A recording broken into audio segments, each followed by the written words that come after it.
Hi folks, we recently added a Haas UMC-500SS with the 10 pallet pool to our shop. Let's take a walk next door. I want to kind of show off what we bought and more specifically why we bought it.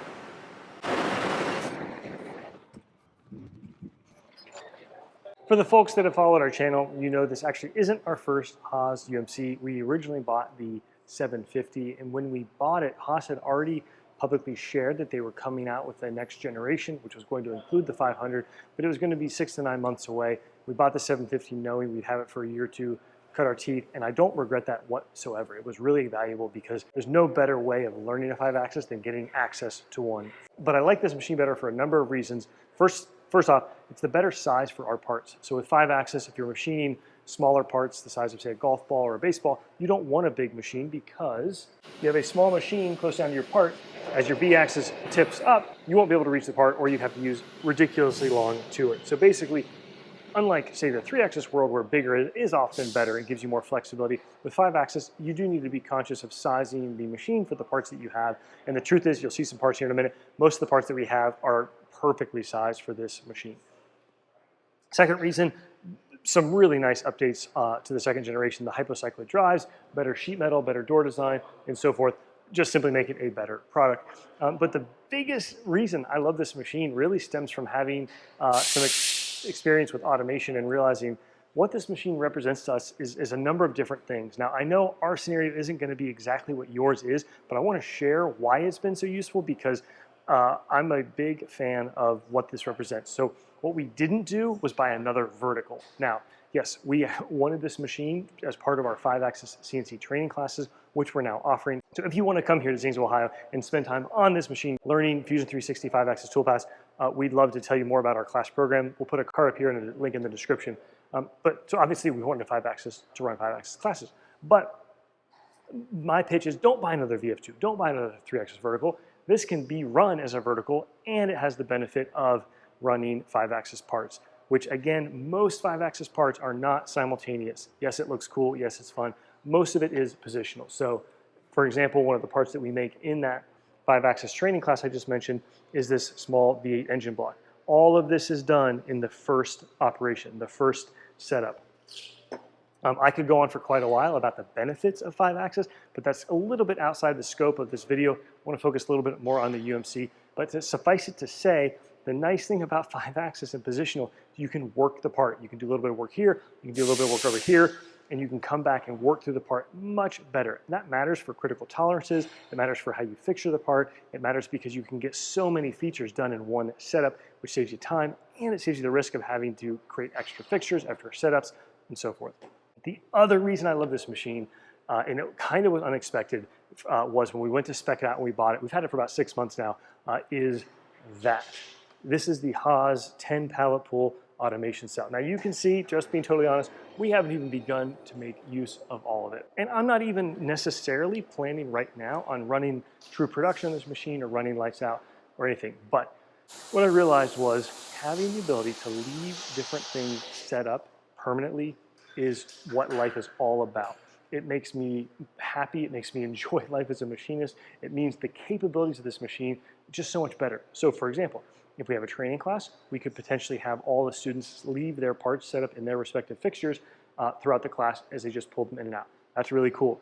If we're doing a new prototype, we have a collet setup, we have a chuck setup, we have a vise setup, we have a big vise setup, small vise, dovetail. That all can stay on here. So you always have that at your disposal. That's really cool. And in another example, we're prototyping our puck chuck product on this machine right now, and being able to have the tool stay in the machine and the work holding stay in the machine means, okay, we make 2 or 3 of them, we test them out, 4 or 5 days later, I come back here, I don't have to do anything. I can run another one, 20-minute cycle to make this part, or 22 minutes, I think. I actually left it next door, but I'll splice in some B-roll here.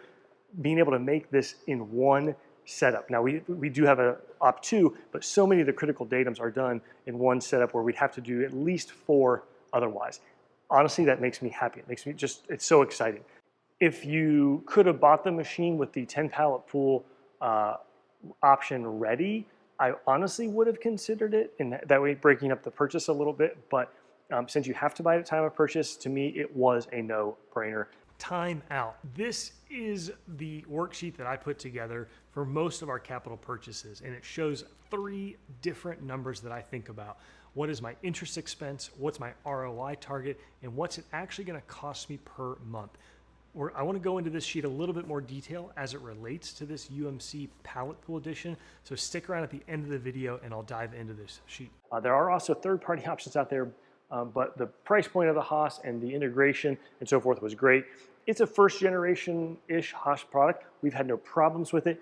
The door could be a little bit better and cleaner, and it does some weird things, like it doesn't always rotate to the point of closest return. So if you want to be nitpicky, you will find some things that you don't love on there, but it has worked great for us. And from an operator ease standpoint, just coming in and cycling it through in the current commands has made it really easy. The other key feature to this machine is the tool changer. So we got the 50 tool changer. There's also a 70 option. I wish I could have justified that. Buy the biggest tool changer you can. It makes it so easy to make better parts. You can have redundant tools, you can leave different jobs set up, and it reduces the hassle and stress around running different prototypes, R&D work, repeat jobs. Like I said, coming in to run one product and then switching to another one. Having a tool library that's set up that contains what you want and the tools in there means you're not having to store tools offline, retouch them off, etc. Really is wonderful. I think they have a bigger option. I know there's a 70, maybe there's 100, or I might be confusing it with some of the other larger machines. But what I would not do is look at a 5-axis with a small tool changer, let alone a 5-axis with automation with a small tool changer. And coincidentally, I had wanted to hold off on making this video until we had a chance to run the machine for a while. We're at the point now where we want to add a second 5-axis machine, mostly because we've been limiting our hands-on classes to only 4 students, and it really would make more sense to have, say, 6 students, 3 per machine, plus having a second one gives us some obvious redundancy benefits. I would like to consider the UMC-350 or the 350 HD. It's a lower price point. It's a slightly smaller machine, but the fact that it only has I think it's 18 or 20 tool changer probably means I'm gonna try to figure out how to stretch and get another 750, although will not get it with the Pallet Pool because it's just not what we need on the second machine, if you will. The only other gripe I'd say, kind of a silly thing, with the Pallet Pool, you get the larger coolant tank, which I love, but nobody seemed to think about why the larger coolant tank means you can't put a proper chip bin below the chip exhaust. Honestly, not cool, not the end of the world either. I try to look at things from the perspective of, hey, we bought this machine 6 months ago. What it's able to do for us is great. I hope they fix some things, improve some things. I'm guessing that they will, but here we go. Another great example, though, we wanted to make some improvements to one of the products that we use internally for fixturing, and the guys had made some of the initial ones of these on a 3-axis, and as you can quickly surmise, it is so much better to be able to make this on a 5-axis, and I think we've actually got one set up right here showing that off. And coincidentally, one of the videos we just did last week was now Fusion has a new toolpath deburr that lets you super quickly do simultaneous 5-axis deburring toolpaths, which probably one of the most common areas or reasons to use a true simultaneous toolpath is to do those edge breaks, which is wonderful. Part comes out of the machine ready to use. So when we were looking at what we wanted and what we needed, I kind of thought about 3 categories: the capability of the machine, the price of the machine, and then what our needs were. Obviously for us, we needed a 5-axis machine for a training class. We found huge demand in the Haas platform, in the Haas control, and frankly, we've been really happy next door with the Haas machines that we've had, the ease of use. So I don't want to make this a Haas commercial, but we seriously, very happy with that workflow and popularity behind it. From a cost standpoint, the capabilities we got here kind of check the box relative to what we need. And the precision that we've been trying to hold on some of these parts so far has been completely acceptable. Been very happy with it. Interpolating some larger diameters, had to take a few spring passes, and then we're able to hold that sort of sub-thou circularity on one feature that we really cared about. I will say, if you're trying to do crazy big parts where you're trying to hold true position across multi 5-axis motions, you need to know what you're doing. Very, very minor amounts of kinematic error will cause major issues out in space like that. We've run the MRZP and the calibration routine and able to get this machine pretty dialed in. And again, I'm pretty happy with it. As always, folks, hope you learned something. Hope you enjoyed. Take care. See you soon. let's take a closer look at what I think are the 3 most important numbers when you're thinking about a capital purchase like this. The first one is my return on investment. Luckily, that's a really simple formula. If I want to earn, say, 15% on a machine like this, I'll have a 15% ROI target. I put numbers like that usually in blue, and that tells me in this worksheet that these are inputs. I can adjust them as I see fit. We will share a link to this Google Sheet, by the way, in the video description. So if I want to earn 15% of on a $105,000 purchase each month, so divided by 12, I need to earn just over $1,300. Now, ROI is what you want it to be. It can be, you can set that number, say higher, say I'd love to earn 20%. Of course, that'd be great. But really what I'm thinking about here is what's a reasonable expectation that gives me a return on this investment. To take it to kind of the extreme example, these days with the changing in the interest rates, you can earn 4 or 5% for doing nothing by just putting it in a money market account or a checking account or a US Treasury bill. So if I could only earn 5% on a complicated, expensive machine like this that has risk and operating overhead and so forth, that's a bad investment. You definitely want to earn more than you could earn sort of for doing nothing. So 15% is what I would consider kind of a bottom line number. And it gives me some ideas of thinking about it relative to the other 2 numbers. But to talk about those, we need to build this sheet out. And this is absolutely awesome thing. You can recreate this, or you can again grab the link in the description. But what this is a pretty straightforward and simple amortization table or depreciation table. So what we're saying is we're buying a UMC pallet pool, rounding obviously to $105,000. And for the financing of it, we're looking at a 60-month term. Again, that may change for better or worse, depending on what you want or what your lender will offer. And 5% interest rate. That was a pretty accurate rate 6 months ago. That's probably a little bit low today, although some companies are offering things like rate buy downs or incentives and so forth. Again, adjust it as you see fit. The reason I like this compared to some of the simpler formulas that just show your payment is this sheet breaks out the difference each month between your interest payment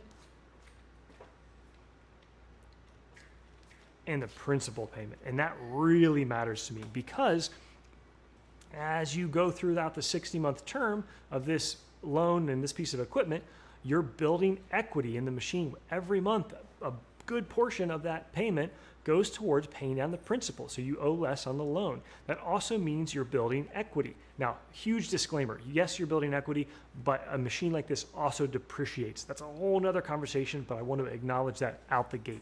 Nevertheless, it's not as if you're sending about $2,000 into the shredder each month. You're not. What we're really doing is we're paying the bank, starting out about $440 a month for the privilege of borrowing that money. And the balance of it, about $1,500, is actually kind of going back to you. It's going back to paying off that obligation or that note. That's a good thing. And what's even better is when you look at the way this table goes, you build equity each month, you owe less on the loan each month, and that means your interest goes down as well. And what I find very satisfying is that every month, the interest plus the principal always equals the same payment. In this case, $1,981.48. That's a check that I build just to make sure I don't make a little Excel sort of goof as I'm building out these tables. So what that tells me is the last 2 numbers that I care a lot about. Number 1, and I know I said ROI is the most important. The reality is cash flow is the most important. I need to make sure I can bring in $2,000 a month in cash flow to justify this purchase. Now, if I can do that with this machine, that's obviously great, and that's the best use case. Bringing this on will open up that cash flow or allow us to bring that in. That's great. You're kind of assigning the need to the use. On the flip side, one way you can grow a business is by pouring money back in, reinvesting it. And so if we've got a good job or a good contract and we've got some extra money, maybe I sort of say to myself, hey, you know what? I'm going to earmark some of that money to help grow into this new machine. And the last number is one that I like because it helps you not overreact. $100,000 is a ton of money.